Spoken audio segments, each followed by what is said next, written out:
Episode 126, The Mysterious Old Woman. Alex looked at Vivian, who was crying next to him, and murmured under his breath, "Vivian, I'm so sorry." "What are you apologizing for?" she asked, looking at him with teary eyes.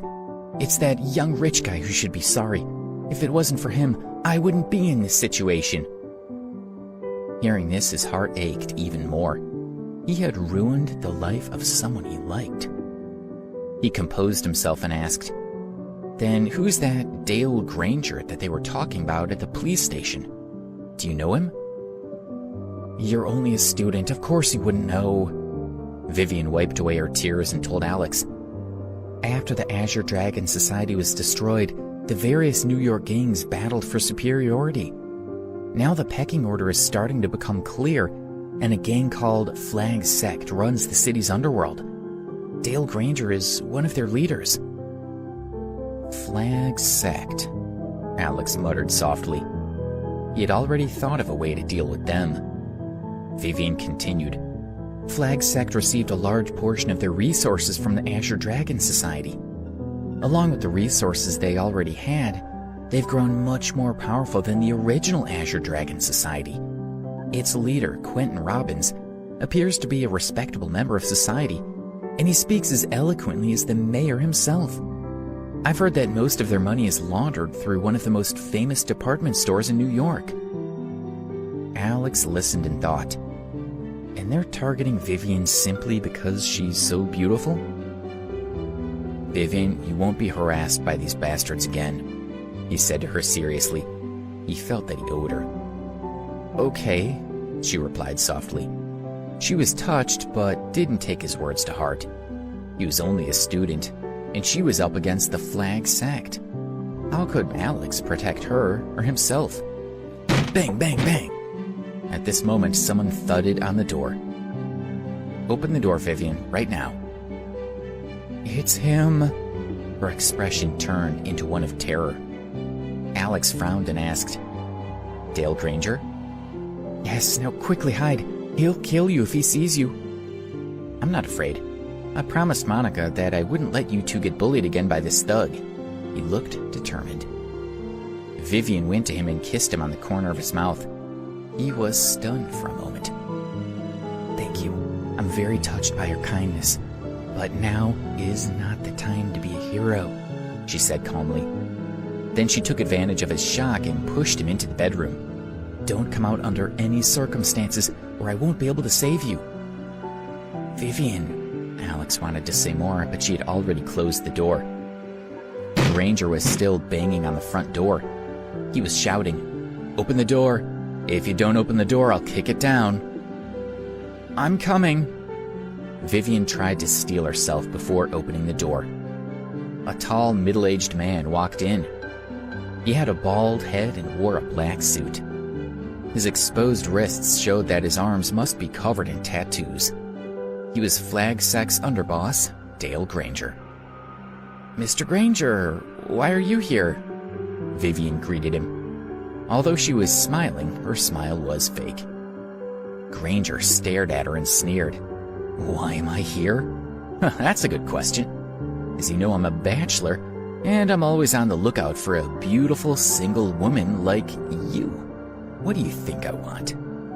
Slowly he approached Vivian. "Sit down, I'll get you a glass of water," Vivian offered, trying to appease him. She was terrified of this man. "A glass of water? You're right, I am thirsty right now, but water can't resolve our situation."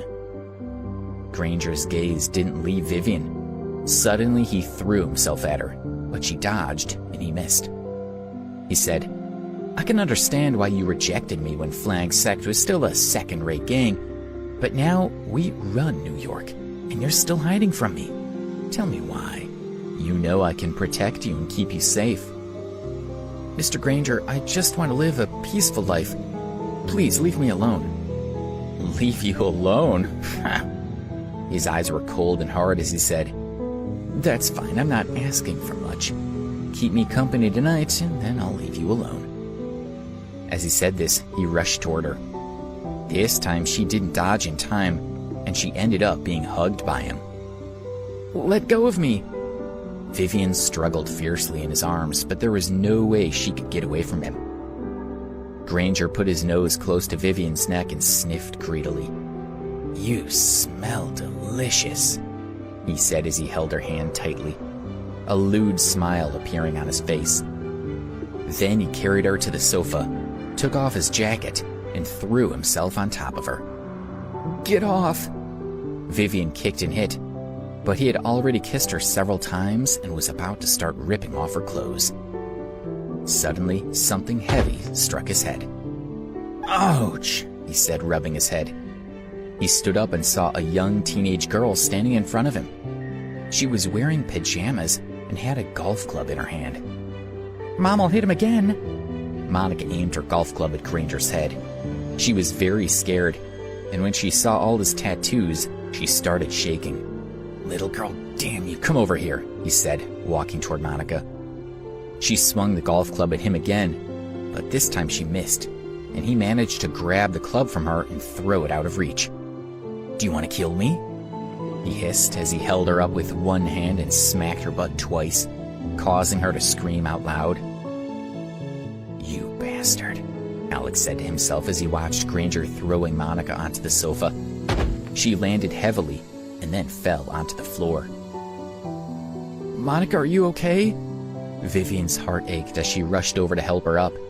Tears were flowing down her face. She was so proud that Monica had dared to challenge a ferocious thug like Dale Granger to protect her. "I'm fine, Mom. I'm not hurt," Monica replied. "But I'm no use. I can't beat this horrible man." She fell off the sofa onto the floor. How could she not be hurt? Vivian thought anxiously. Mother and daughter. Haha, I'm so lucky today. Such a young beauty and such a mature beauty. We're gonna have fun together tonight, Granger said with an obscene smile. As he unbuckled his belt, he walked toward Vivian and Monica. This night'll be unforgettable for both of you. Monica, hurry up and go to the bedroom. Vivian pushed her away. She thought, no one can stop this beast now, but I need to make sure that he only has his way with me. Monica's still a child. How can he even think about laying a finger on her? I'm not leaving. I want to protect you. Monica didn't understand what Granger was planning. She had only one goal, and that was not to let her mom be harmed. She glared at him and said, Don't come any closer, or I'll beat you to death. Neither of you are going anywhere. Come on, my two darlings, let me take good care of you. At that moment, the bedroom door slammed open. Granger was startled and quickly looked in the direction of the bedroom. You bastard! Boiling with rage, Alex rushed over to him and hit him in the face with a lamp. Granger's face turned red, and he screamed as he fell to the ground, covering his head with his hands. Vivian, get up, Alex ordered, and he started pulling Vivian and Monica toward the door so that they could all escape. But before he could open the door, Alex heard, Hold it right there. Granger grabbed his hair and pulled him down to the ground. From the floor, Alex shouted at Vivian, Go, hurry up and get out of here. He could only hope that Vivian could get out in time. Then, even if he died at that moment, he would have no regrets.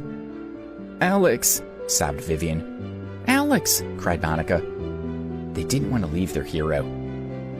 But Vivian knew that they wouldn't be any help if they stayed, and Alex wouldn't want his desperate attempt to save them to be in vain. Monica, let's go, she said. She pulled her daughter to the door and they rushed out. Damn. Covered in blood, Granger looked terrifying. He raised his fist, which was as big as a sandbag, and tried to punch Alex, who was still lying on the ground. Alex dodged, and Granger's fist slammed into the floor instead. Alex tried to focus and regain all his strength. He had to fight with everything he had if he didn't want to die at the hands of Granger. He somehow managed to wrap his legs around Granger's head, and then he used all his strength to throw him to the ground. He quickly stood up and ran toward the nearest door. Alex slammed the door behind him and then leaned his back against it to prevent Granger from getting out. He breathed a sigh of relief. Alex suddenly realized that he was in the kitchen, and standing in front of him was a petite old lady. She was 5 feet tall, and her white hair was pulled back in a bun. She was holding a piece of bread and looking curiously at Alex. She looked a little weak, but there was a certain dignity to her face as she stared at him with hawk-like eyes. Alex was shocked to suddenly find this strange elderly lady in Vivian's flat. "What a handsome young lad," the woman said with a strange smile. Her voice sounded very old and frail. Suddenly, the old woman threw away the bread. Her feet shuffled slightly, and in the blink of an eye, she was standing in front of Alex. Her hand was reaching toward his neck. Alex was shocked by the weird scene, but he managed to move out of the way, and the old lady's hand slammed through the door. She turned around and was getting ready to attack him a second time. "Open the door, you little shit!" shouted Granger as he broke the door open. With a bang, it slammed into the old woman's head. "Damn, Vivian's mother is here too." He looked at the old woman and said, "Old woman, you better leave right now if you don't want to get hurt." "How dare you!" Hearing that he was being disrespectful to her, the old woman flew into a rage.